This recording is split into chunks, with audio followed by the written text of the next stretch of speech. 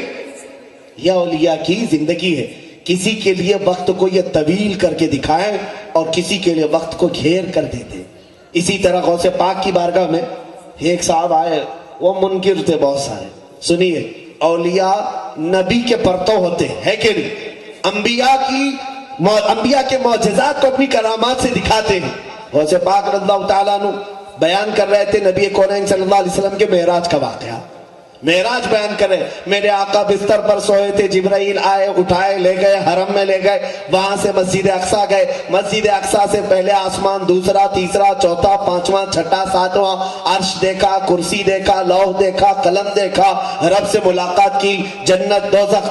اس کے بعد واپس آئے، ابھی بستر گرم تھا، منٹ بھی نہیں گزرا ہوگا نا، مجھے بیان کرنے میں پتہ نہیں کتنا ٹائم لگ جائے گا معراج کا واقعہ، لیکن حضور کو صبر کرنے میں بھی وقت نہیں لگا۔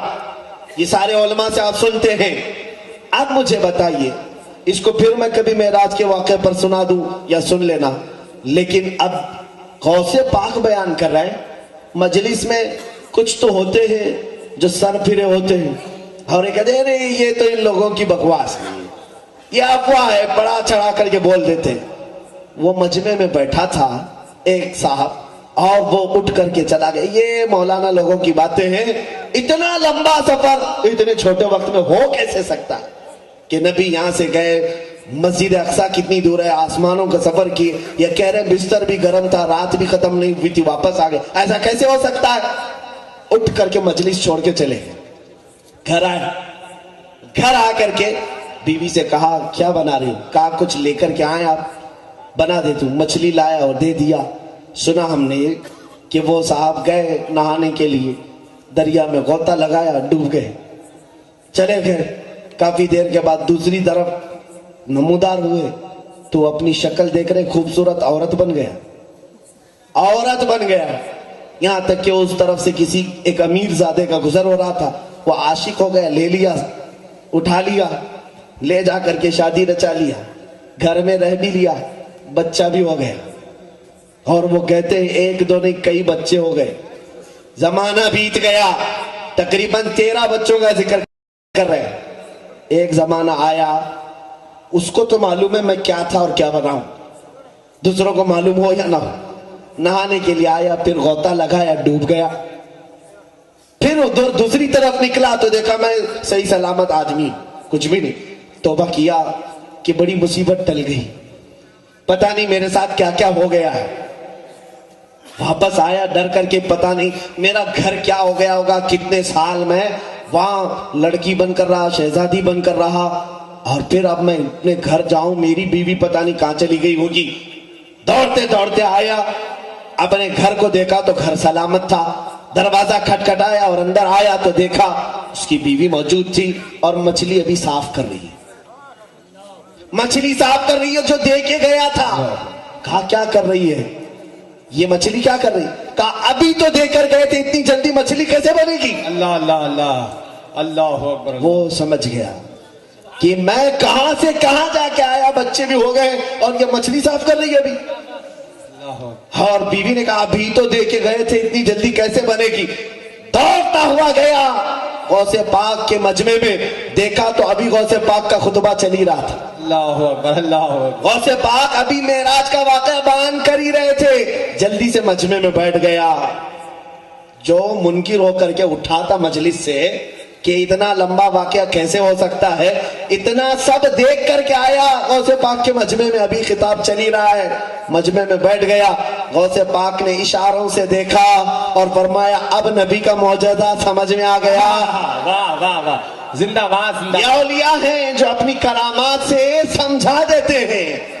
اسی طرح کی باتیں ہم نے تاج الاولیاء کی بھی پڑھی۔ ایک صاحب لکھتے ہیں کہ ہم مہاراجہ باغ، یہاں علاقہ ہے، تانگے میں سفر کر رہے تھے تاج بابا کے ساتھ، تانگے والے کو اچانک کہا چل رہے گاڑی بڑھا کابل کندھار کی طرف۔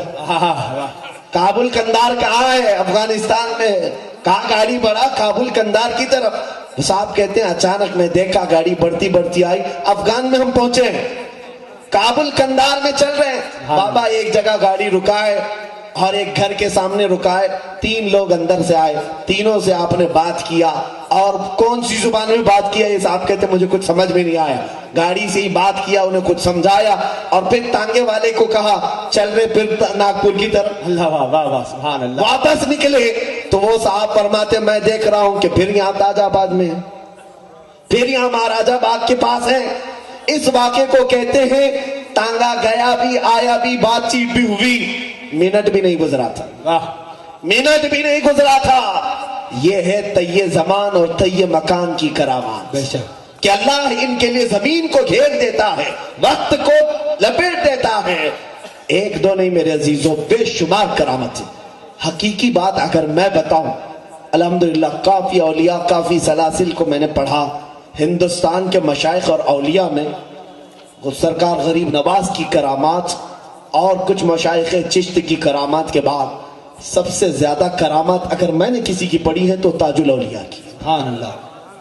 حضور تاج الاولیاء رحمت اللہ تعالیٰ علیہ مجذوب تھے، لیکن ایک دن میں نہ جانے کتنی کرامات کا ظہور کرتے تھے، بے شک، ایک دن میں کتنی کرامات کا ظہور کرتے تھے۔ بلکہ ایک صاحب وہ فرماتے ہیں کہ میں پولیس میں نوکری کرتا تھا، اور نوکری کرتے کرتے میں ہانگ کانگ چلا گیا، پھر آسٹریلیا یا امریکہ چلا گیا، میرے ساتھ یہاں کا ایک نوجوان بھی تھا، جنگیں ہوئی، واپس آیا، واپس میں آ گیا، وہ نوجوان نہیں آیا، تو اس نوجوان کی ماں کو جب پتا چلا کہ یہ صاحب آئے ہیں تو وہ روتی ہوئی بابا کے پاس آئی، قدم پکڑ لیا، کہا کہ بابا میرا بیٹا نہیں آیا، انگریزوں کی فوج میں تھا یا پولیس ڈیوٹی پر تھا، گیا تھا ہانگ کانگ یا پھر امریکہ وغیرہ لندن گیا ہوں، آیا نہیں، واپس نہیں آیا۔ حضرت تاج بابا رحمت اللہ تعالیٰ علیہ سے وہ کہنے لگی جب تک میرا بیٹا دو گے نہیں میں یہاں سے جاؤں گی، جب تک نہیں لوٹاؤ گے میں نہیں جاؤں گی۔ مجھے لگتا ہے شہر ناگپور والے یہ ادا اگر بھول گئے ہو تو واپس پکڑ لو، حاجت آ جائے چادر پکڑ کر بیٹھ جاؤ، جب تک یہ نہ ہو جائے اٹھوں گا نہیں۔ بے شک، دیکھنا آج بھی وہ کرامات زندہ ہیں۔ بے شک، بے شک۔ وہ خاتون بیٹھی، اس کے بعد روتی رہی، تاج بابا رحمت اللہ تعالیٰ علیہ فرماتے اے دیوانی اٹھ، وہ نیم کے درخت کے ساتھ سامنے جا، دیکھ کون سویا ہے۔ وہ عورت آتی ہے، دیکھا وہ نیم کے درخت کے نیچے اس کا جوان بیٹا سویا ہوا، جو غائب کہاں سے امریکہ سے واپس نہیں آیا تھا۔ اس کو اٹھایا، چمٹایا، گلے سے لگایا، پوچھا تو کہاں تھا میرے عزیز، میرے لال، اتنے دن غائب ہو گیا۔ وہ لڑکا کہنے لگا ماں جنگ میں شریک ہوا تھا، ہانگ کانگ کی جنگ کے بعد میں جرمنی چلا گیا، میں نے سوچا کہ وہاں کچھ دن گزار لوں، ہوٹل میں وہاں پر کچھ کھا رہا تھا، ایک بزرگ آئے اور وہ بزرگ کلندر صفت تھے، مجھے ایک تماچا مارا اور کہا اے لڑکے تو یہاں عیاشی کر رہا ہے اور تیری ماں تیرے گھر پر رو رہی ہے۔ میں ڈر گیا، یہ بابا یہاں جرمنی میں کہاں سے آئے، کون بابا ہے؟ تو میں نے کہا کہ میری ماں رو رہی ہے، میں کیسے جاؤں، ابھی اتنی جلدی کیسے جا سکتا ہوں؟ تو انہوں نے میرے پیٹھ پر مارا تو میری آنکھ بند ہو گئی اور مجھے غشی آ گئی۔ اب میں اٹھاؤں تو دیکھ رہا ہوں یہ درخت ہے اور تم میرے سامنے کھڑی ہو۔ وہ خاتون کہتی ہے چل میں تجھے دکھاؤں کون بابا جرمنی میں آیا تھا۔ ہاتھ پکڑ کر کے لائی تاج بابا رحمت اللہ علیہ کے دربار میں، وہ لڑکا چیخ پڑا ہاں یہی تو وہاں پر آئے تھے، وہاں سے لائے۔ یہ اولیاء ہے پل بھر میں، اسی لیے میں نے کہا جہاں میں اہل ایمان مثل خورشید جیتے ہیں، ادھر ڈوبے ادھر نکلے، ادھر ڈوبے ادھر نکلے، ان کی صفات ہے میرے عزیزوں۔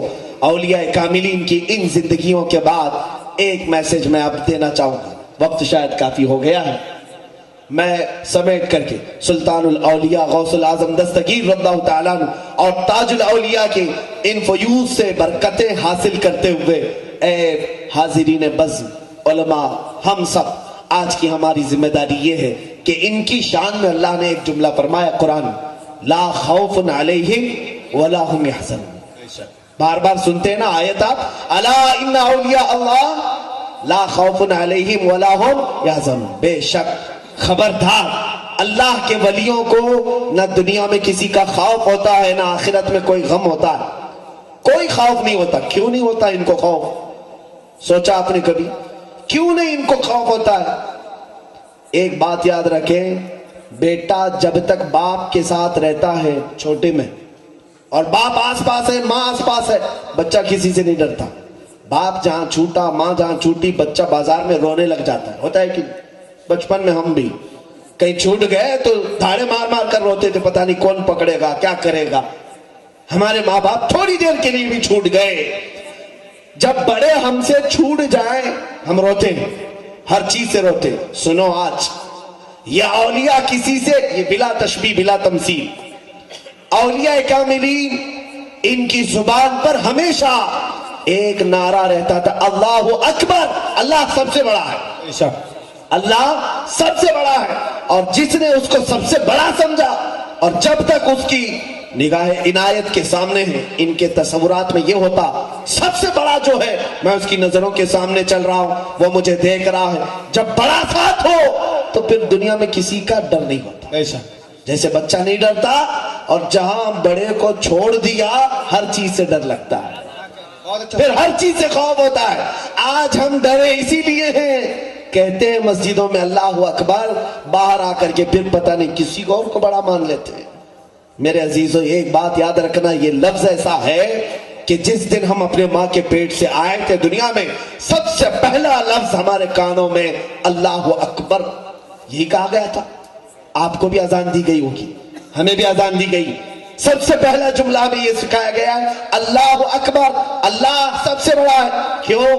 اسی دن تمہیں مسلمانوں کو یہ باور کرایا جاتا ہے، اے بچے آنے والے، کسی اور کو بڑا مت سمجھنا، کسی کا خوف نہ رکھنا، اس لیے کہ اللہ سب سے بڑا ہے، اللہ سب سے بڑا ہے۔ لیکن ہوش آتے ہی بچہ بھول جاتا ہے۔ اگر وہ اللہ اکبر کی گونج اس کی زندگی بھر جاری رہی، کبھی اسے کسی کا خوف نہیں آئے گا۔ دیکھنا ہماری زندگی اللہ اکبر سے شروع ہوتی ہے، اور جنازے پر بھی امام سب سے پہلے اللہ اکبر ہی کہتا ہے۔ ہمارے جنازے پر اللہ اکبر کہہ کر کے ہی تکبیر باندھی جاتی ہے۔ دونوں زندگی کی شروعات اور زندگی کا اختتام اللہ اکبر پر ہے۔ یہ میں سمجھانا چاہتا ہوں، آج کسی اور کو بڑا نہ سمجھو۔ نشے میں چور اگر 5 سال کے لیے کوئی تخت مل گیا ہو کسی کو، وہ فرعون ہو سکتا ہے لیکن اللہ نہیں ہو سکتا، نمرود ہو سکتا ہے لیکن خدا نہیں ہو سکتا۔ یاد رکھو ہم اللہ اکبر کہنے والے ہیں۔ ارے ہمارے درمیان مغل بادشاہوں میں سے نام کا اکبر آیا تو ہم اسے اکبر نہیں کہتے، تو اگر تم تو پورے پیدائشی نمرود نظر آتے ہو، ہم کیسے تمہیں اکبر مان لیں؟ ہم کیسے اکبر مان لیں؟ ایک بات یاد رکھیں، مسلمان پیدائش سے لے کر موت تک اللہ کو اکبر کہتا ہے، اکبر۔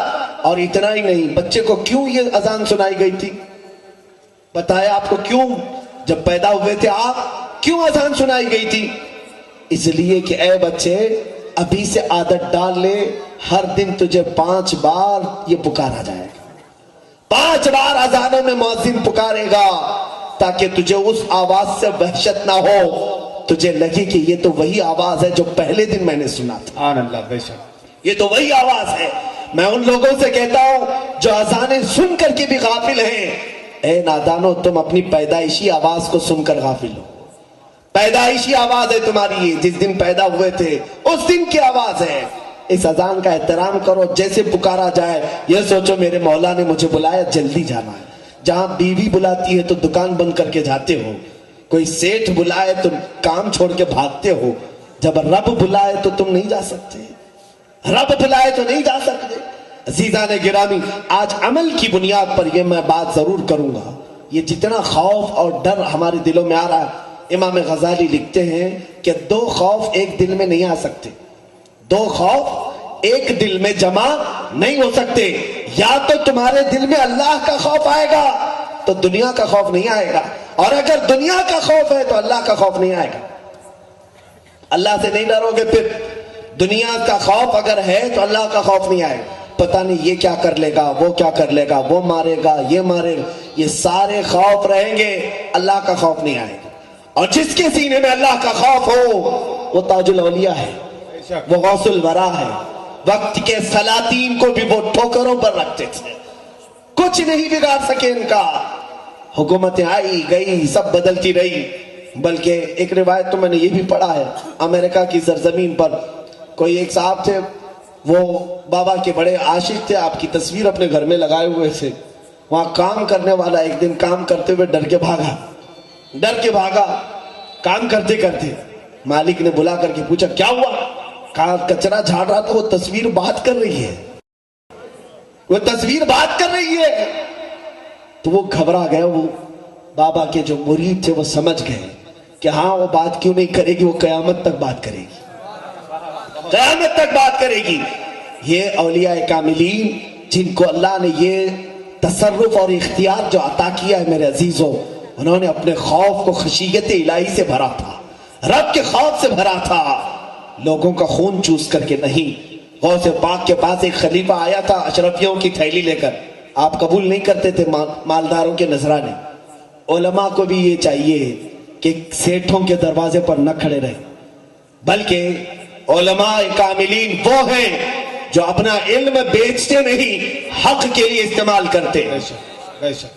علماء چاہے کوئی بھی، میں کسی کو خاص نہیں کرتا، اگر یہ عادت آئی ہو، امام غزالی نے لکھا ہے وہ عالم جو درباروں میں جاتا ہے. آج بہت ساروں کے بیان پڑھ کر کے مجھے حیرت ہو رہی.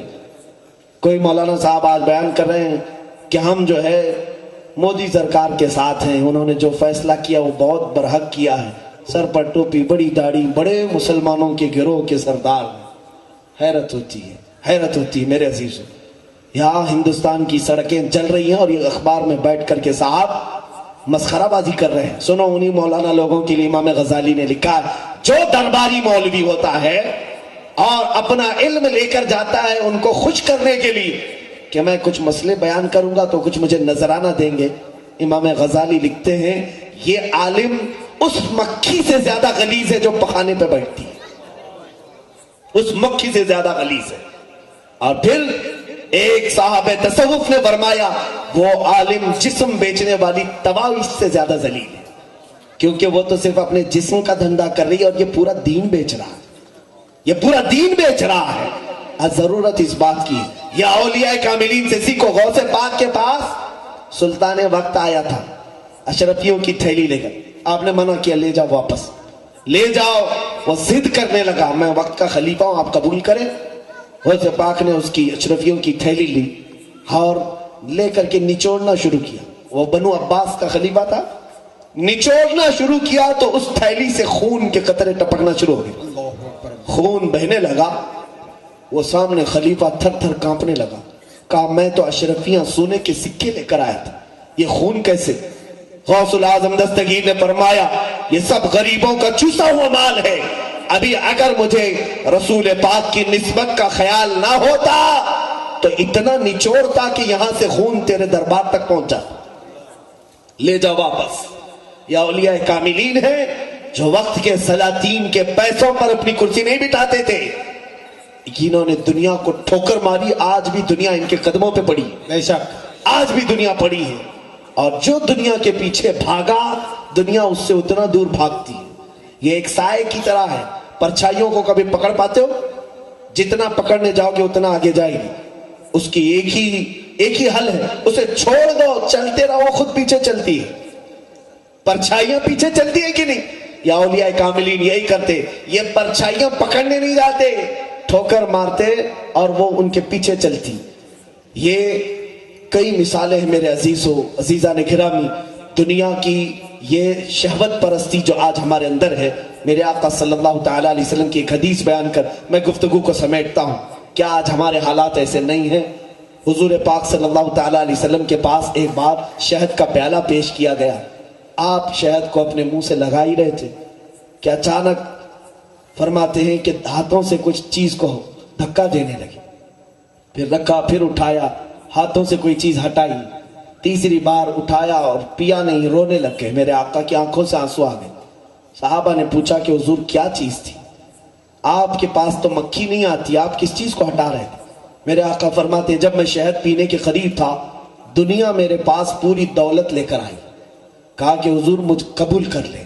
میں نے اسے دھکا دے کر دور کیا، میں نے کہا کہ مجھے فقر و فاقہ پسند ہے، دولت نہیں چاہیے، میں نے چھوڑ دیا۔ دوسری بار دنیا اپنے حسین ترین تمام حسیناؤں کو لے کر کے آئی، کہا آقا میرے حسن کو لے لے، ایک سے ایک حسن و جمال کی عورتیں آپ کے پاس رکھ دوں گی۔ حضور فرماتے میں نے حسن و جمال کو بھی دھکا دے دیا، نہ تیرے دولت و مال کی ضرورت ہے، نہ تیرے حسن و جمال کی ضرورت ہے۔ تیسری مرتبہ دنیا میرے پاس آئی اور اس نے کہا یا رسول اللہ، آج آپ نے میری دولت و مال کو بھی ٹھکرایا، آج آپ نے میرے حسن و جمال کو بھی دھتکار دیا، لیکن آپ کے بعد آپ کی امت ایسا نہیں کر سکے گی۔ آپ کی امت میرے دولت و مال اور حسن و جمال میں مصروف ہو جائے گی اور آپ کو فراموش کر بیٹھے گی۔ رسول کریم صلی اللہ تعالیٰ علیہ وسلم کی آنکھوں سے آنسو آ گئے۔ وہ آقا اپنی امت کے بچھڑنے کے غم میں روتے تھے۔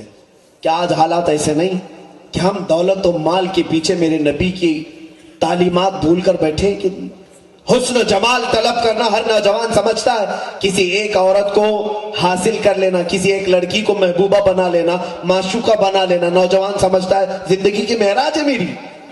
ارے اللہ نے تو تجھے پیدا کیا ہے، شادی بھی ہونی ہے۔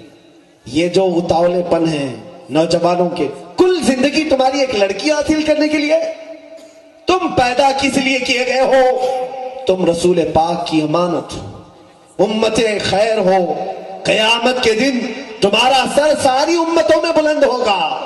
رب نے تمہارے مقامات کہاں بلند کیے جانتے؟ جو نبی اس امت میں پیدا ہونے کی دعا کرتے تھے، ہم کو اللہ نے بغیر مانگے اس امت میں پیدا کیا ہے۔ حیثیت کیوں نہیں سمجھتا آج کا بچہ، آج کا جوان کیوں نہیں سمجھتا؟ ایک بات یاد رکھیں، آج تمہیں جینا ہے، کسی کے بھی طریقے پر جی لو۔ میں تقریر نہیں کر رہا ہوں میرے عزیزو، دل پر جو اترتی ہے وہ بات کرتا ہوں۔ ہمارے نوجوان 24 گھنٹے موبائل پر اپنی زندگی آج نہیں بتا رہے۔ کتنے تو نوجوان صرف پب جی میں مر گئے، ختم ہو گئے۔ یہ پب جی بھی، اس پر میں نے کہا کافی دن قبل ہی کہا تھا، یہودیوں کی بنائی ہوئی وہ چال ہے جو آخر میں ہونے والی جنگ کی طرف کا اشارہ ہے کہ ویپن اٹھاؤ اور ہر ایک کو قتل کرو، ہر ایک کو مارو۔ فسادی بنانے کا ایک گیم ہے، انہی گیموں میں تو ہمارے نوجوانوں کو برباد کر رکھا ہے۔ تمہارے ہاتھ میں برس گزر جاتا ہے، قرآن نہیں آتا، پورے عمریں بیت جاتی ہے، اللہ کا کلام نہیں آتا، لیکن ایک دوست کا میسج کی گھنٹی کیا بجی فوراً کھول دیتے ہو۔ تم نے کبھی سوچا کہ پورا قرآن میرے رب کا میسج ہے میرے لیے؟ اللہ نے میسج ہی تو اتارا ہے، سارے پیغامات ہی تو ہے قرآن۔ پڑھو تو کتنی شیرینی ہے۔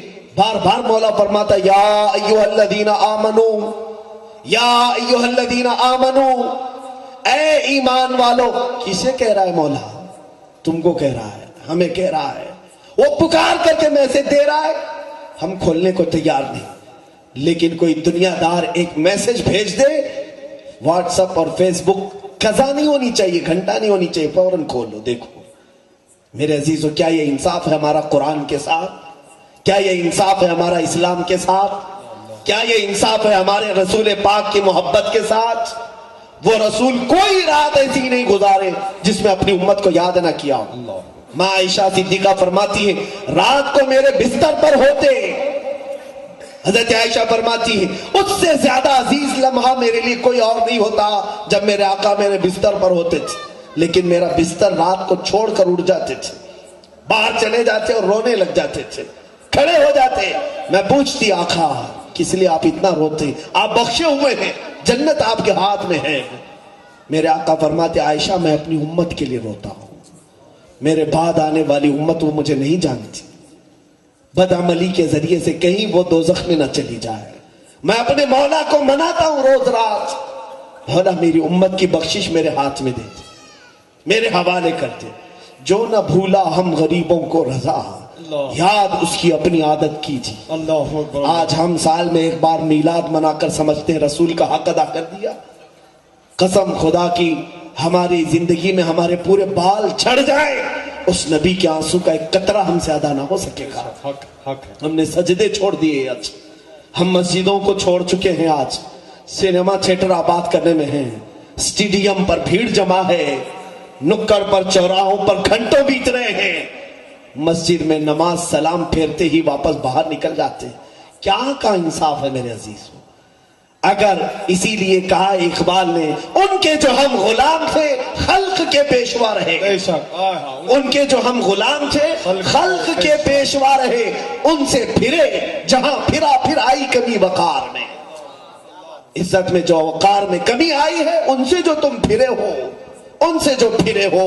اسی لیے کہا گیا قوت فکر و عمل پہلے فنا ہوتی ہے جب کسی قوم کی شوکت پہ زوال آتا ہے. اللہ اکبر. اللہ. عمل فنا ہو گیا, فکر فنا ہو گئی, آج ہماری شوکت پہ زوال آیا ہے.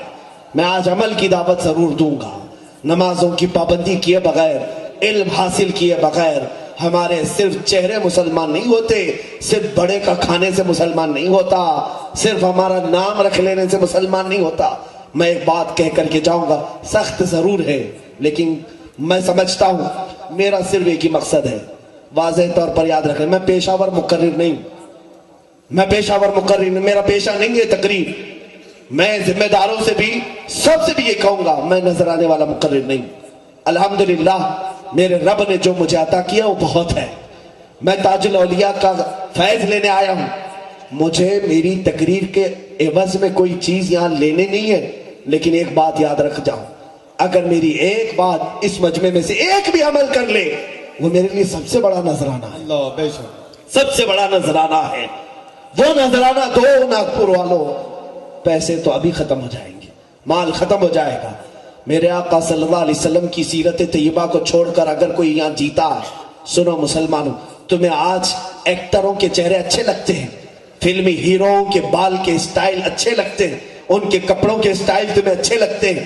ہمارے نوجوان ننگے ہو کر گھومنا پسند کر رہے ہیں, کپڑے پھاڑ کر, یہاں بالی پہنا, یہاں بنگڑیاں پہنا, یہی سب طور طریقے مسلمانوں کے ہیں.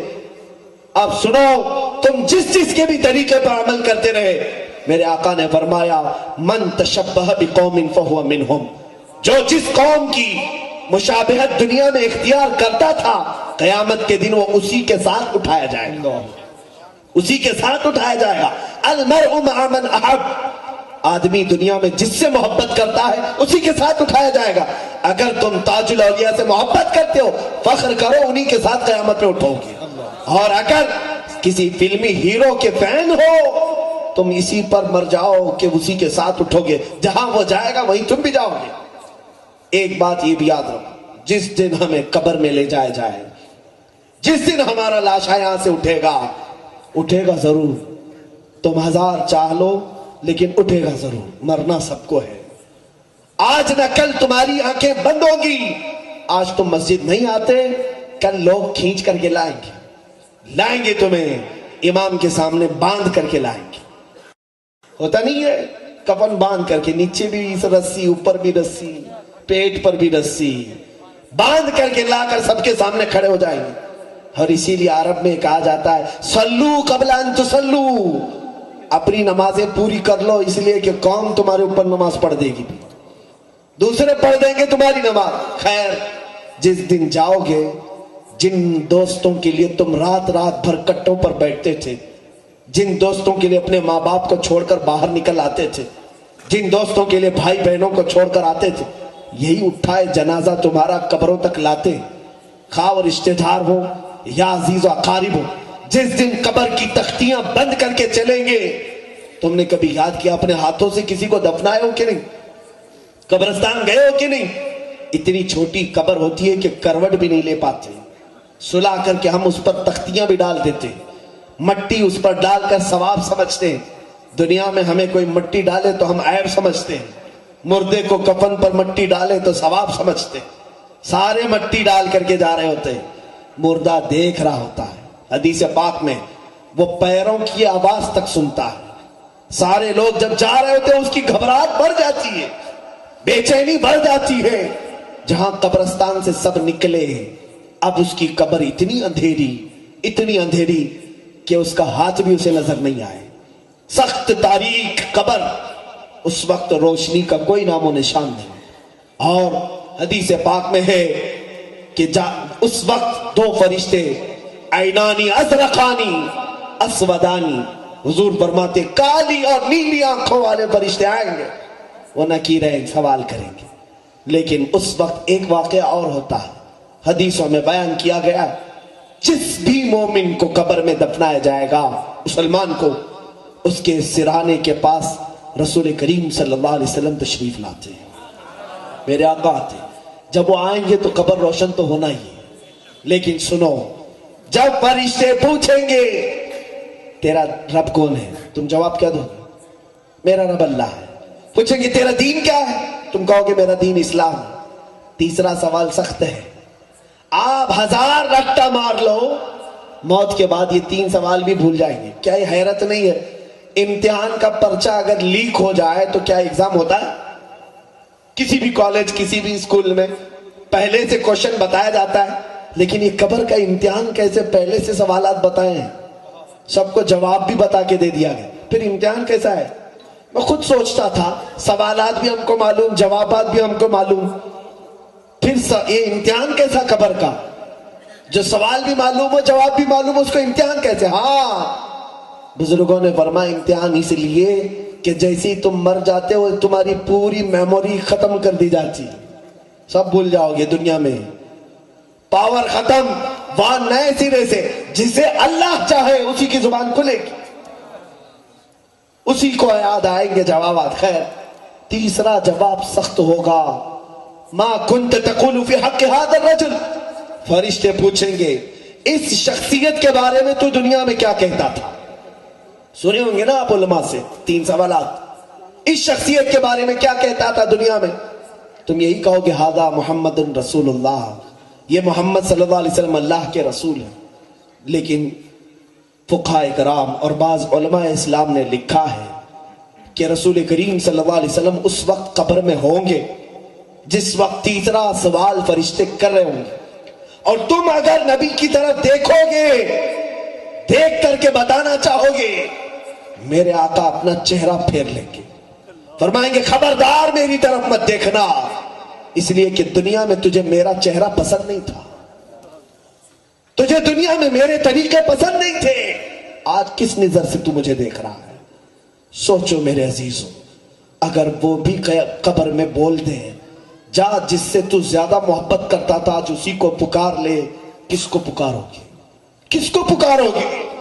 اسی لیے امام اہل سنت نے کہا آج لے ان کی پناہ، آج مدد مانگ، آج لے ان کی پناہ، آج مدد مانگ ان سے، پھر نہ مانیں گے قیامت میں اگر مان گئے، وہاں تو سب مانیں گے، آج مان لو. عمل کے میدان میں آؤ میرے عزیز بچوں، جوانوں، تمہارے یہ طور طریقے نہیں ہیں، آج دنیا کو پھر سے دہلا سکتے ہو عشق محمدیہ سے، محبت رسول سے، اس لیے کہ ہماری تاریخ گواہ ہے کہ اگر ایک بچہ بھی نکلا ہے وہ پورا سندھ فتح کر کے نکلا ہے، اگر ایک طارق بن زیاد عرب سے نکلا تو پورا اسپین اس کے قدموں میں آیا، محمد بن قاسم عرب سے آیا، پورا سندھ اس کے قدموں میں آیا. یہ وہ نوجوان تھے جنہوں نے اپنی زندگی میرے آقا کی محبت میں فنا کر دی تھی، ان کا چلنا سنت پر تھا، بیٹھنا سنت پر تھا، ان کا کھانا پینا اوڑھنا سونا سب رسول کے اقدار پر تھا. اسی لیے دنیا نے ان کو دیکھا تو یہی کہا محمد کے غلام ایسے ہیں تو آقا کا حال کیا ہوگا. آج ہمیں دیکھ کر کے کون ہمارے نبی کو پہچانے، کون پہچانے؟